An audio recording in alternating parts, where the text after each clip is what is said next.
Hey everybody, Ryan here coming at you with another video for you today. Today I'm going to be talking about Akira Kurosawa's High and Low. Now this is a film that I've talked about in the past on the Blu-ray Brothers channel that I had a few years back with my friend Luke and Robbie. And yeah, I just really love this film, and so I just wanted to talk about it a little bit. This is still the original Criterion DVD. I have not upgraded to Blu-ray yet.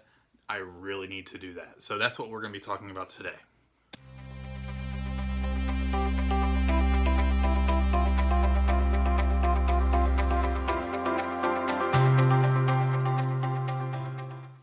Alright everybody, well, here we have Akira Kurosawa's 1963 film High and Low, based on the original,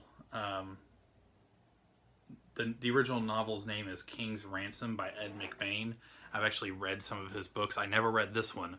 In fact, I didn't even realize that's what it was based on until after I saw this for the first time and I actually read the back, because sometimes you guys may, like, you pick out movies, you may already have it decided in your head that you want to get it. So I bought this from Movie Stop back in the day because I really wanted to see it, because I was big on Akira Kurosawa, still am, but I was big on, getting into some of his films at the time after I saw Seven Samurai for like the gazillionth time. I was like, got really back into Japanese cinema, and this is one of the ones I picked up. And so when I bought it, I didn't really read the back of it. I just opened up the thing and I watched it. I didn't read the back that said based on the novel by Ed McBain, none of that. I am saying, isn't it? Yeah, Ed McBain. But basically, a lot of people know Akira Kurosawa because of Seven Samurai. Mainstream audiences know him as, the director of Seven Samurai. But not only did he do quite a few samurai era films, he did quite a few films that didn't have anything to do with that time period. He did a few that I guess were more modern. This is one of them.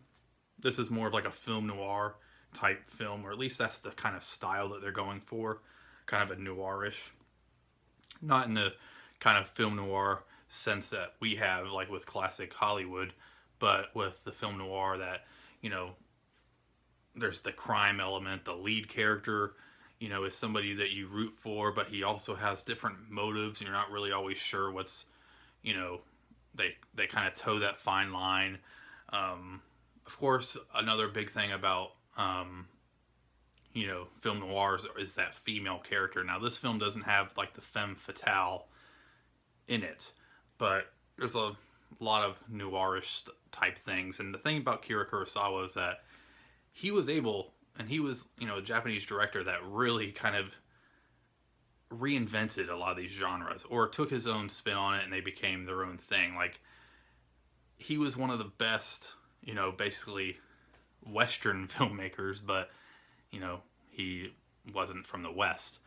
In fact, Seven Samurai, which eventually became, remade in the US as Magnificent Seven. Then you have Yojimbo, which was basically remade to the point of, I think, Akira Kurosawa actually sued United Artists, who was releasing A Fistful of Dollars, because Fistful of Dollars is pretty much Yojimbo.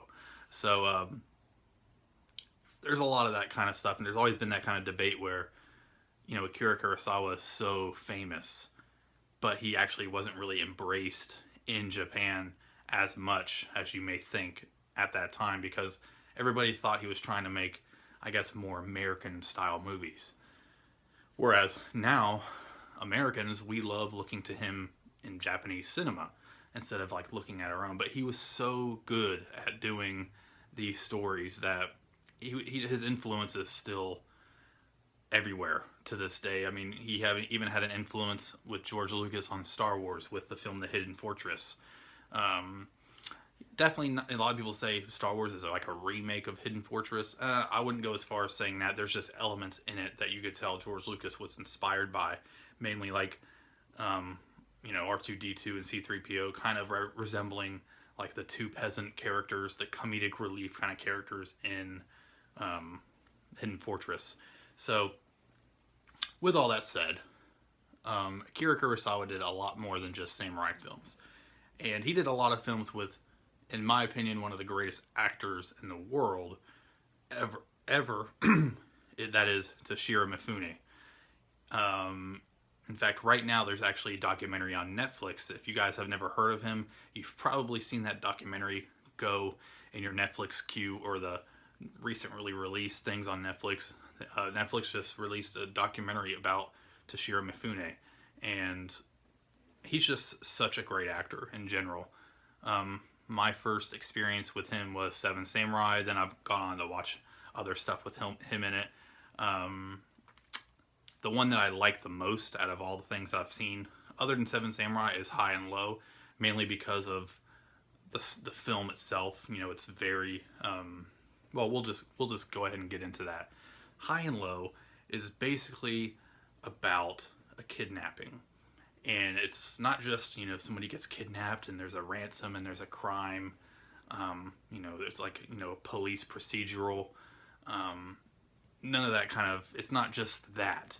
It has a little twist. Basically, the film starts out, and really the first half of the film is in one setting. It's in Toshiro Mifune's house, and he plays a man who's like the head of a factory that makes shoes, and he's having a debate with people in his house that work in the company as well, the other leaders of the company, about the vision to take with the company.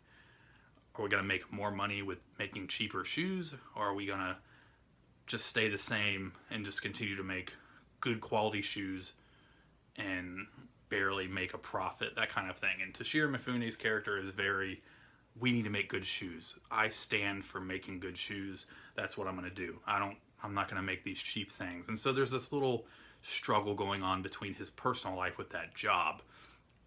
Then they have a meeting and everything kind of goes away. And all of a sudden, in his house, after the men leave, his wife is like, where are the kids? You know, and he's like, well, I mean, they were right over there. And they realized that their kid was kidnapped. And then there's a little twist that turns out it actually wasn't one of his kids. It was one of his servant's kids that was playing with his son. And so then it's like, oh my gosh, I was about to pay all this ransom and stuff, and ooh, it's not my kid. It's my servant's kid. And then he's put in a situation where he's like, should I or should I not spend all this money that I was about to put into my to another situation with his job that was going to make him in control of everything? He was going to put all that money towards that. So it's just a tug of war in his brain of, should he spend this money on his kid or his kid's friend, his servant's son, who this servant has dedicated basically his life to serving him, or is he just going to keep it and just, you know, go into his own, you know, do his own company kind of a thing with it that I was mentioning. And it is so amazing watching the suspense. It all takes place in this one room, this first half of the film, in his living room basically, and in a couple other rooms of his house, but it's very confined.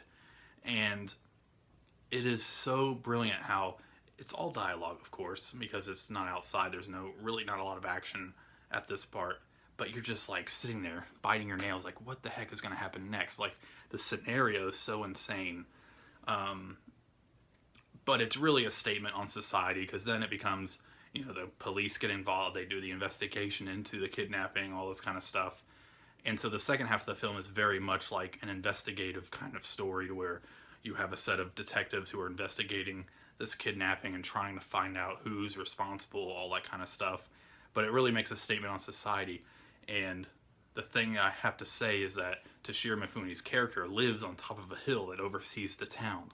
And so there's a lot of symbolism in, you know, all the struggles that he's going with. It's really, you know, he sits there on top of his mountain or his hill, overlooking the town that has its struggles and all that kind of stuff, and he's just a rich man. It's like, you know, it has that whole thing about society, rich versus poor, that kind of symbolism there. But it is an incredible film, and I don't really want to give spoilers. I really want to expose this film to everybody who hasn't even heard of it or seen it, but you need to see this film. It's on Criterion Blu-ray. This is the old Criterion, like I said, that I have, but You guys need to see this film, and if you haven't seen anything by Akira Kurosawa, you really need to see something by him. I would say this or Seven Samurai to start out with. He has plenty of other films, but my personal favorite that I think you should start out with would be High and Low and Seven Samurai. So, anyways, I hope you guys enjoyed this movie review. There's going to be plenty more of these. I like just doing these one-take movie reviews like this, and you know, by the time my top 250 favorite film series comes out, you guys won't be as mad at me because I'll actually be putting out reviews like this. This is the kind of stuff I want to start doing again. So hopefully the response to this video will motivate me to do that. So anyways, guys, thank you so much for watching. Let me know down below what you guys think of this film, if you've seen it. If not, put it in your wish list. I'll leave a link to the film down below, the Amazon link, if you're interested in picking it up. Until next time, thank you guys so much for watching, and I haven't said this in a while, but remember, there's 3 ways of doing things: the right way, the wrong way, and the shadow way. See ya.